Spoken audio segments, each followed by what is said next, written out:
கிறிஸ்துவுக்குள் அன்பான நித்திய வெளிச்சம் டிவி நேயர்களே, உங்கள் அனைவருக்கும் மீட்பெரும் இரட்சகரமாகிய இயேசு கிறிஸ்துவின் இனிதான நாமத்தினாலே உங்கள் அனைவருக்கும் எங்கள் அந்தியோகி மிஷன் சார்பாக மனமார்ந்த வாழ்த்துக்களையும் நன்றிகளையும் தெரிவித்துக் கொள்ளுகிறோம். ஆண்டவர் ஆசிர்வதிப்பாராக. மீண்டும் ஒரு விசை இந்த தொலைக்காட்சியின் மூலமாக ஸ்தோத்திரம் சமயத்திற்கேற்ற வார்த்தை என்கிற நிகழ்ச்சியின் மூலமாக கர்த்தருடைய வார்த்தைகளை பகிர்ந்து கொள்வதில் மிகுந்த சந்தோஷப்படுகிறேன். ஆண்டவர் ஆசிர்வதிப்பாராக. கர்த்தருக்கு ஸ்தோத்திரம். அருமையான இந்த தொலைக்காட்சியை நடத்தி வருகிற அருமையான தேவதாசரையும் குடும்பத்தாரையும் ஆண்டவர் ஆசிர்வதிப்பாராக. கர்த்தருக்கு ஸ்தோத்திரம். அருமையான இந்த 7வது மாதம் உங்களுக்கு மிகுந்த ஆசீர்வாதமாய் சமாதானமாய் இருக்கும்படி மனதார வாழ்த்துகிறேன். கர்த்தர் மகிமைப்படுவாராக. கர்த்தருக்கு ஸ்தோத்திரம். இந்த நாளிலும் கூட உங்களுக்காக ஒரு வேத வசனத்தை வாசித்து உங்களுக்காய் ஜெபிக்க விரும்புகிறேன்.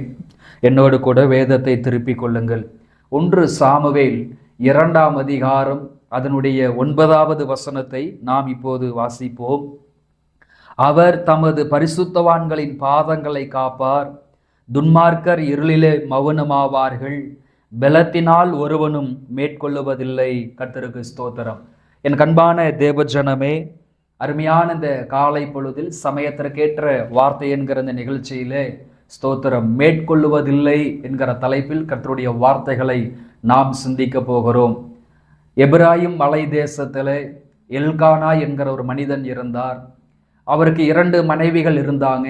ஒருவருடைய பெயர் அன்னாள், இன்னொருவருடைய பெயர் பெனினாள். இந்த பெனினாள் என்கிற பெண்மணிக்கு பிள்ளை பாக்கியம் இருந்தது. அன்னாள் என்கிற பெண்ணுக்கோ ஸ்தோத்திரம் பிள்ளை பாக்கியம் இல்லாமல் இருந்தது. இப்போ இந்த பெனினாளுக்கு பிள்ளை இருந்ததுனாலே அன்னாளுக்கு பிள்ளை இல்லாததுனாலே ஸ்தோத்திரம் ஒவ்வொரு நாளும் வார்த்தைகளினால் காயப்படுத்தி கொண்டே இருந்தாள், துக்கப்படுத்தி கொண்டே இருந்தாள்.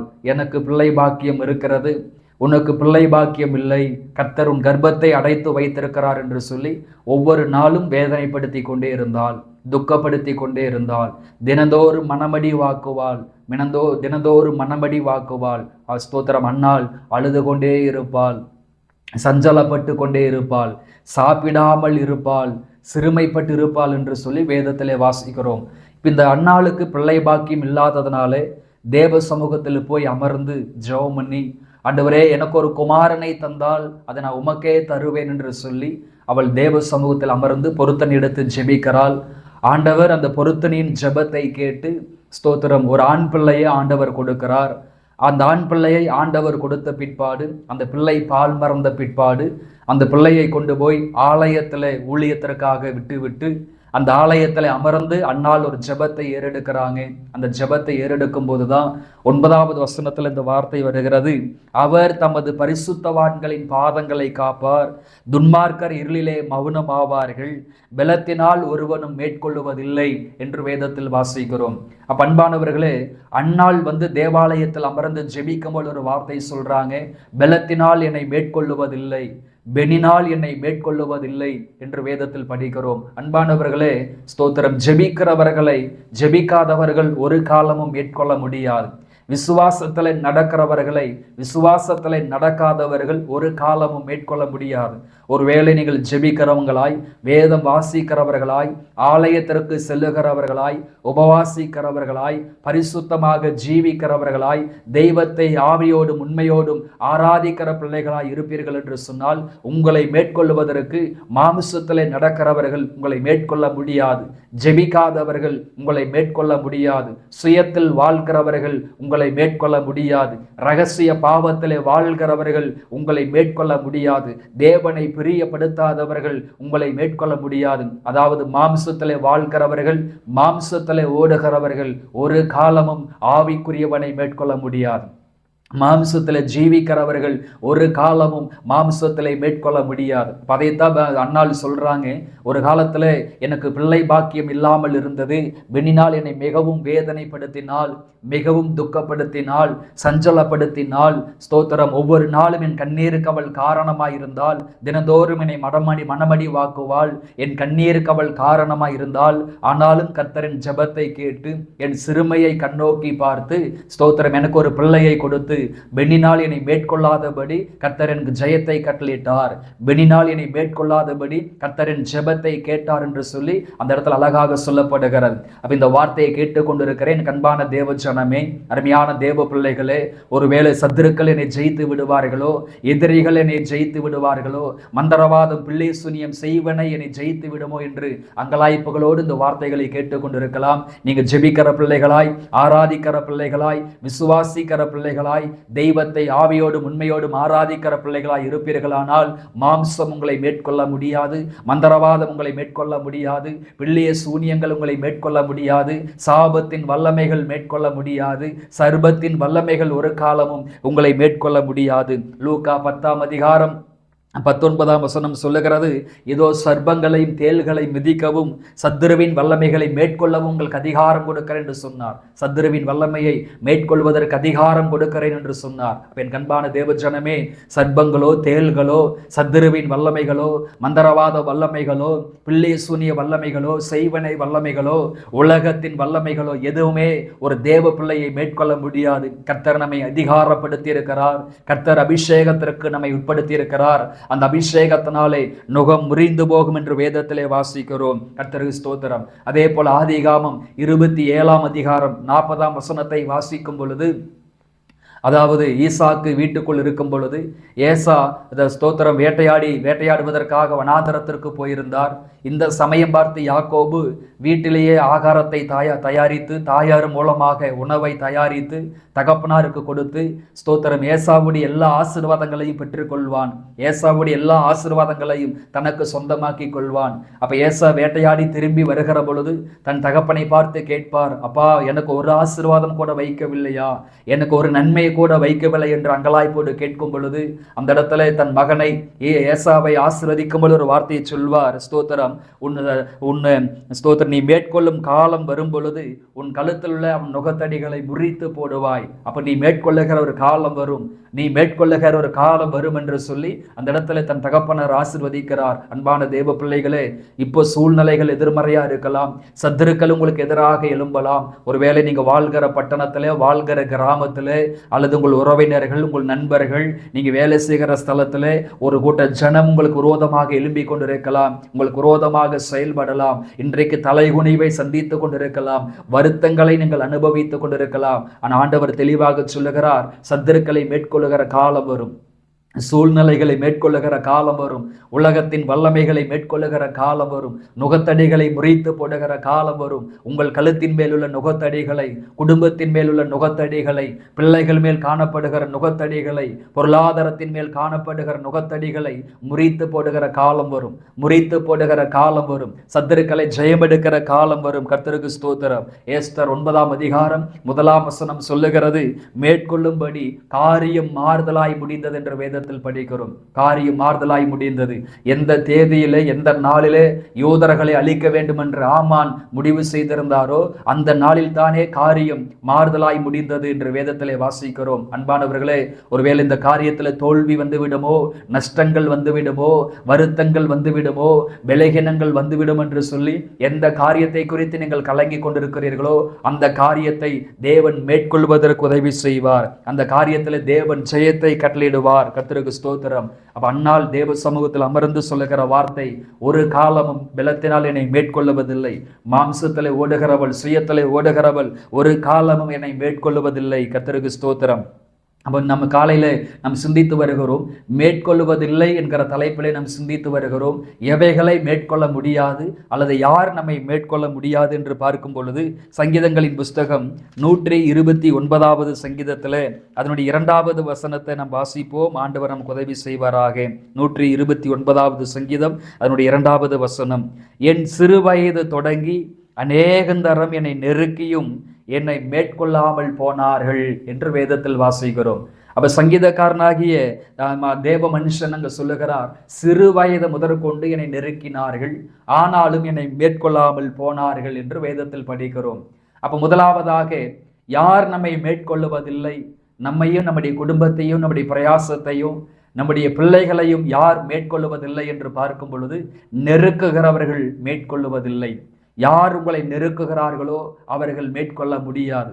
ஒருவேளை சூழ்நிலை உங்களை நெருக்கி கொண்டிருக்கலாம், பொருளாதாரம் உங்களை நெருக்கி கொண்டிருக்கலாம், உறவினர்கள் உங்களை நெருக்கி கொண்டிருக்கலாம், நண்பர்கள் உங்களை நெருக்கி கொண்டிருக்கலாம், ஒருவேளை உலகத்தின் வல்லமைகள் உங்களை நெருக்கி கொண்டிருக்கலாம், கடன் பிரச்சனைகள் உங்களை நெருக்கி கொண்டிருக்கலாம், அல்லது வேலை செய்கிற ஸ்தலத்தில் யாராவது உங்களை நெருக்கி கொண்டிருக்கலாம். யார் நிமித்தம் எது நிமித்தம் நீங்கள் நெருக்கப்பட்டாலும் அந்த நெருக்கம் உங்களை மேற்கொள்வதில்லை.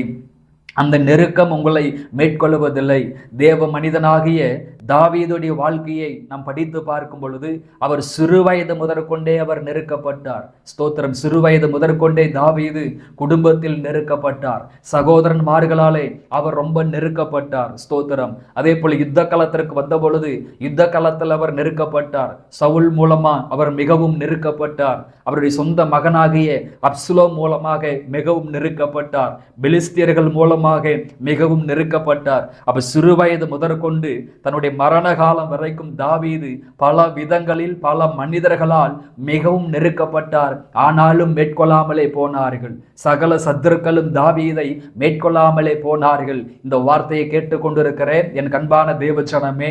ஒருவேளை தாவீதை போல தனிப்பட்ட வாழ்க்கையில, குடும்ப வாழ்க்கையில பல விதங்களிலே நெருக்கப்பட்டு இந்த வார்த்தைகளை கேட்டுக்கொண்டிருக்கலாம். சூழ்நிலைகளை நிமித்தமா நெருக்கப்பட்டு, சத்துருக்களின் நிமித்தமா நெருக்கப்பட்டு, பொருளாதாரத்தின் நிமித்தமா நெருக்கப்பட்டு இருக்கலாம். ஆனா தாவீதை எப்படி மேற்கொள்ள முடியவில்லையோ, இந்த 7வது மாதத்துல உங்களையும் மேற்கொள்ளுவதில்லை. இந்த கடன் உங்களை மேற்கொள்ளுவதில்லை. இந்த பிரச்சனைகள் உங்களை மேற்கொள்ளுவதில்லை. அவைகளை நீங்கள் மேற்கொள்ளுகிற ஒரு காலத்தை தேவன் வைத்திருக்கிறார். அந்த நுகத்தடிகளை முறித்து போடுகிற ஒரு காலத்தை தேவன் உங்களுக்கு ஏற்படுத்தி வைத்திருக்கிறார். தேவ மனிதனாகிய யோசேப்புடைய வாழ்க்கையை கவனித்து பார்க்கும் பொழுது சிறுவயது முதற்கொண்டே சொந்த நண்பர்களால், சொந்த சகோதரன்மார்களால், குடும்பத்தால் அவர் நெருக்கப்பட்டார். வெறுமையான குழியிலே தள்ளப்பட்டார். 20 வெள்ளிக்காசுக்கு விற்கப்பட்டார். அந்நிய தேசத்துல சிறை வாழ்க்கைகளை அனுபவித்தார். இப்படி சிறு வயது முதற்கொண்டே யோசேப்பு மிகவும் நெருக்கப்பட்டாலும் ஆனாலும் மேற்கொள்ளாமலே போனார்கள். ஸ்தோத்திரம். தேவ மனிதனாகி யோசேப்பை எந்த சூழ்நிலைகளும் மேற்கொள்ள முடியவில்லை. தேவ மனிதனாகி தானியேலை எந்த சூழ்நிலைகளும் மேற்கொள்ள முடியவில்லை. சங்கீதக்காரனாகி தாவீதை எந்த உலகத்தின் வல்லமைகளும் மேற்கொள்ள முடியவில்லை. சங்கீதம் 139:5 சொல்லுகிறது, நீர் முற்புறத்திலும் பின்புறத்திலும் என்னை நெருக்கி உமது கரத்தை என் மேல் வைக்கிறீர், உமது கரத்தை என் மேல் வைக்கிறீர் என்கிற வார்த்தையை படிக்கிறோம். அன்பானவர்களே, சத்துருக்களை நெருக்கினாலும் அவர்கள் மேற்கொள்ளாமலே போவார்கள். மந்திரவாதங்களோ, பிள்ளை சூனியங்களோ, செய்வினைகளோ, உலகத்தின் எந்த வல்லமைகள் உங்களை நெருக்கினாலும் அவைகள் உங்களை மேற்கொள்ளாமலே போகும். காரணம், சங்கீதக்காரன் அழகாக சொல்லிக் கொடுக்கிறார், முற்புறத்திலும் பிற்புறத்திலும் நீரனை நெருக்கி உமது கரத்தை என் மேல் வைக்கிறீர், உமது கரத்தை என் மேல் வைக்கிறீர். அன்பானவர்களே, ஆண்டவருடைய கரம் உங்கள் மேல் நன்மையாய் பாதுகாப்பாக வைக்கப்பட்டிருக்கிறது. உங்கள் குடும்பத்தின் மேல் ஆண்டவருடைய கரம் இருக்கிறது. உங்கள் பிள்ளைகள் மேல் ஆண்டவருடைய கரம் இருக்கிறது.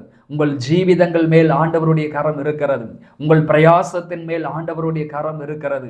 ஆதலால் ஸ்தோத்திரம், உங்களை நெருக்குகிறவர்கள் மேற்கொள்ளாமலே போவார்கள். இந்த 7வது மாதத்திலே, இந்த காலை பொழுதிலே இந்த வார்த்தைகளை கேட்டுக்கொண்டிருக்கிற என் கண்பான தேவ ஜனமே, உங்க வாழ்க்கையில் இருக்கிற எல்லா நெருக்கத்தையும் பரிசுத்த ஆவியானவர் மாற்றி போட விரும்புகிறார்.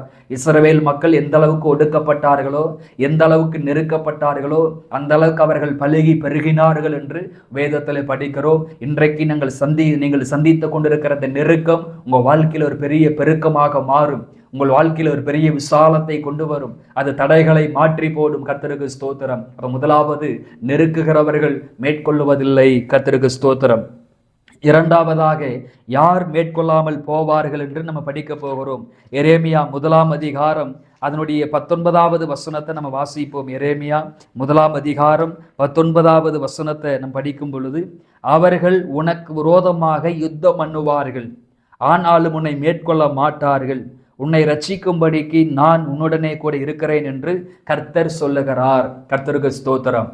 இரண்டாவதாக, யார் நம்மை மேற்கொள்ளுவதில்லை? அன்றைக்கு அண்ணால் தேவாலயத்தில் ஜெபம் பண்ணாங்க, பலத்தினால் அவர்கள் மேற்கொள்ளுவதில்லை என்று சொல்லி. அப்ப ஜெபிக்கிற பிள்ளைகளை, ஆராதிக்கிற பிள்ளைகளை, விசுவாசிக்கிற பிள்ளைகளை, தெய்வத்தை ஆவியோடும் உண்மையோடும் ஆராதிக்கிற தேவனுடைய பிள்ளைகளை ஸ்தோத்திரம், யுத்தம் பண்ணுகிறவர்கள் மேற்கொள்ளுவதில்லை.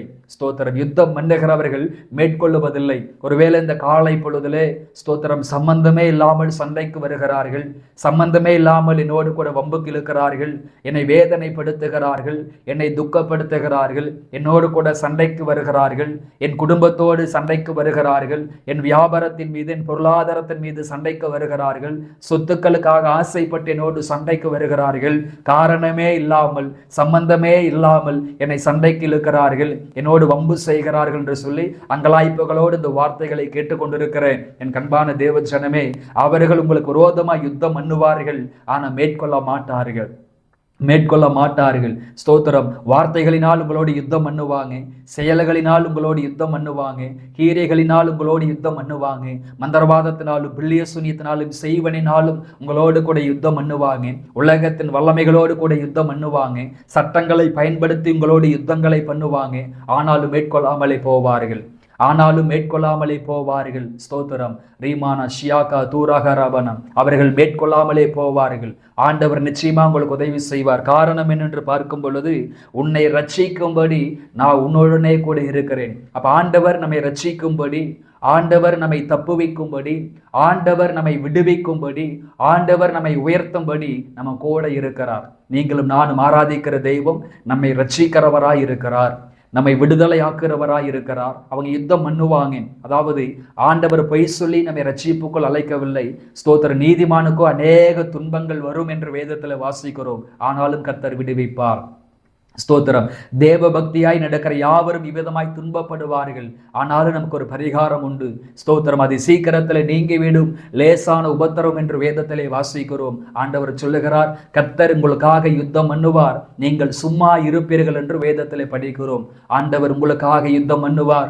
உங்கள் பிள்ளைகளுக்காக, உங்கள் பிரயாசங்களுக்காக, உங்கள் உடைமைகளுக்காக ஆண்டவர் யுத்தம் செய்வார். ஸ்தோத்திரம். ஒருவேளை எனக்கு சப்போர்ட் செய்வதற்கு யாரும் இல்லை, உதவி செய்வதற்கு யாரும் இல்லை, எனக்கு சகாயம் செய்வதற்கு யாரும் இல்லைன்னு சொல்லி அங்கலாய்ப்புகளோடு இந்த வார்த்தைகளை கேட்டுக்கொண்டிருக்கலாம். யுத்தம் செய்கிறவர்கள் உங்களை மேற்கொள்வதில்லை. நமக்கு இந்த ஜீவித காலத்திலே போராட்டங்களும் பாடுகளும் நெருக்கடிகளும் இருந்து கொண்டுதான் இருக்கும். எபேசியர் 6:12 வாசிக்கிறோம், மாம்சத்தோடும் இரத்தத்தோடும் மட்டுமல்ல, துரைத்தனங்களோடும் அதிகாரங்களோடும் பிரபஞ்சத்தின் அந்தகார லோகாதிபதிகளோடும் பொல்லாத ஆவிகளோடும் நமக்கு போராட்டம் உண்டு என்று வேதத்திலே வாசிக்கிறோம். அப்ப இந்த உலகத்துல பல விதங்களிலே நமக்கு போராட்டங்கள் வரும், பல விதங்களிலே நெருக்கடிகள் வரும், பல விதங்களிலே நமக்கு சோதனைகள் வரும், பல விதங்களிலே பரிசுத்தத்திற்கு விரோதமான போராட்டங்கள், குடும்பத்திற்கு விரோதமான போராட்டங்கள், சபைக்கும் ஊழியத்திற்கு விரோதமான போராட்டங்கள் நம்முடைய வாழ்க்கையில் வரும். ஆனாலும் மேற்கொள்ளாமலே போவார்கள்.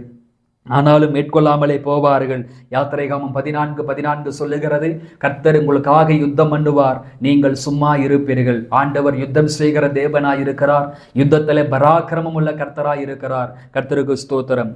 மூன்றாவதாக யார் நம்மை மேற்கொள்ளுவதில்லை என்று நாம் படிக்கும் பொழுது எரேமியா 20ஆம் அதிகாரத்திற்கு வருவோம். எரேமியா 20ஆம் அதிகாரம் அதனுடைய 11வது வசனத்தை நாம் வாசிப்போம்.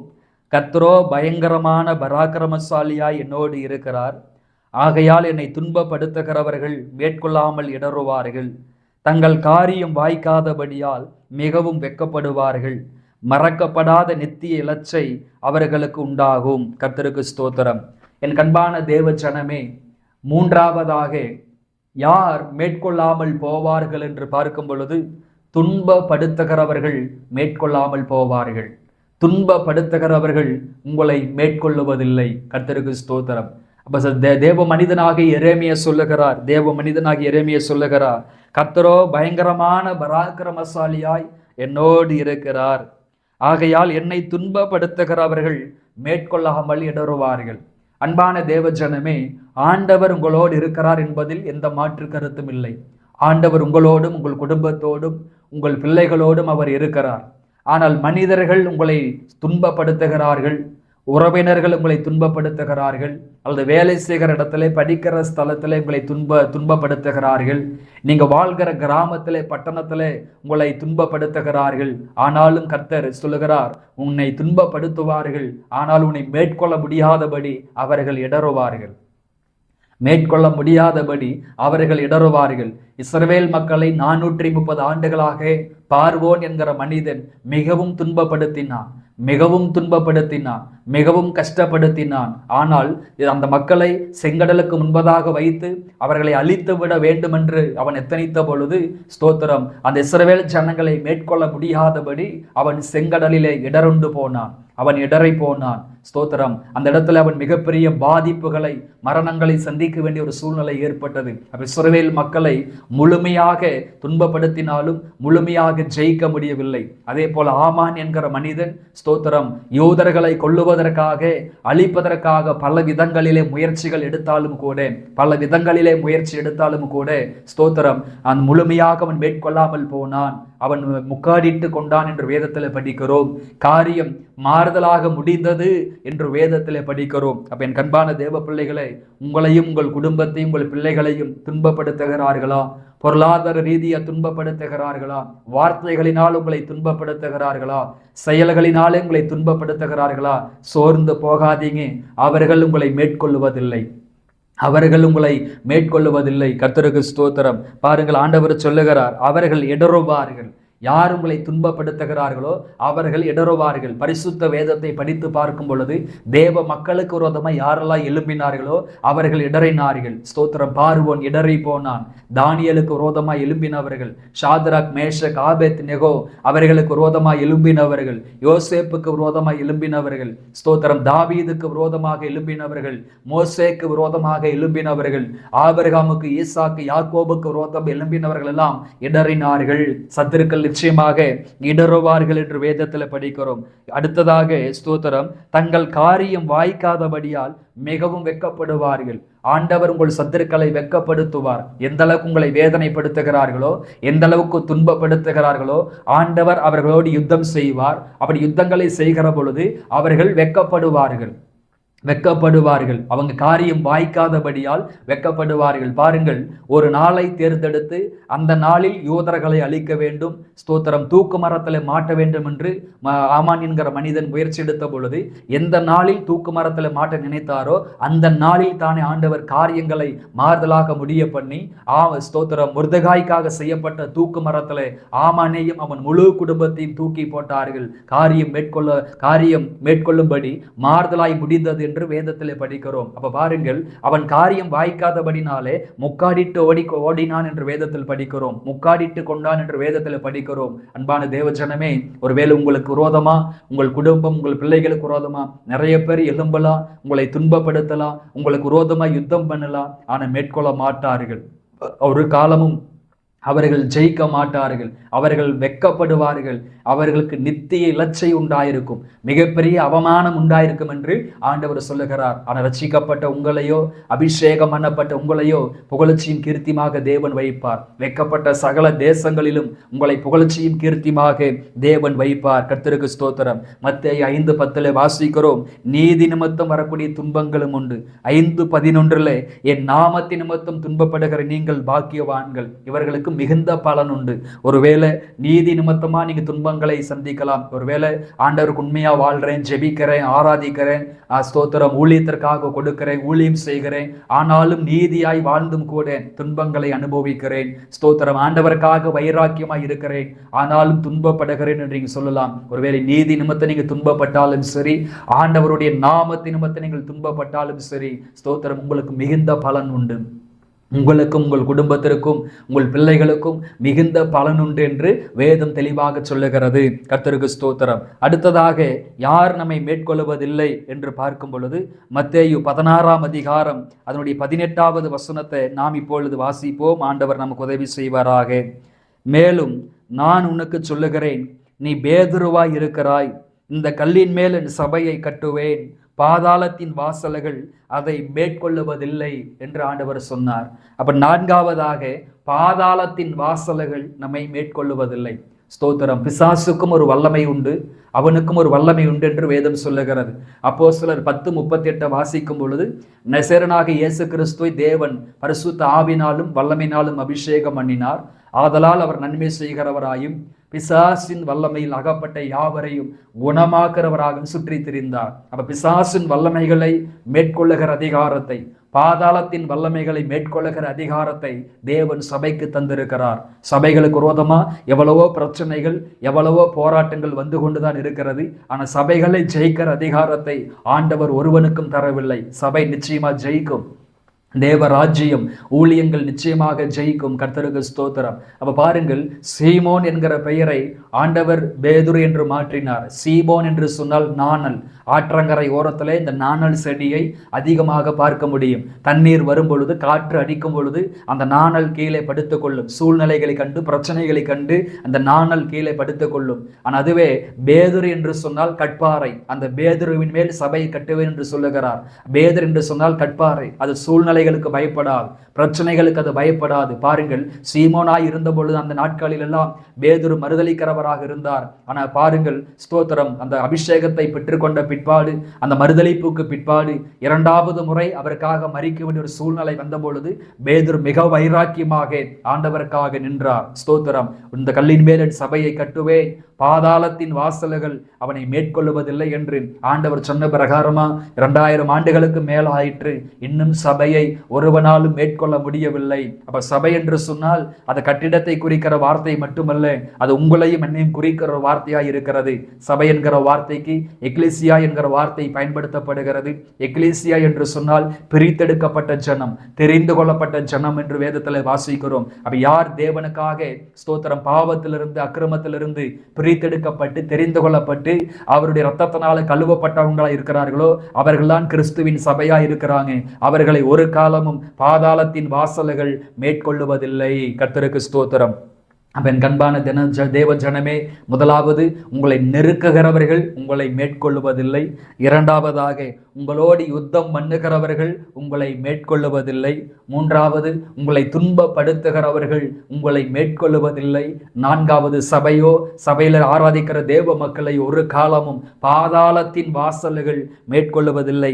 ரோமர் 6:14 சொல்லுகிறது, பாவம் உங்களை மேற்கொள்ளுவதில்லை. காரணம், நம்முடைய பாவங்களுக்காக, நம்முடைய அக்கிரமங்களுக்காக, நம்முடைய குற்றங்களுக்காக இயேசு மரித்திருக்கிறார், உயிர் தெழுந்திருக்கிறார். இன்றைக்கும் அவருடைய இரத்தத்தினாலே நம்மை கழுவி சுத்திகரிக்கிறார். ஆதலால் பாவம் உங்களை மேற்கொள்ளாது.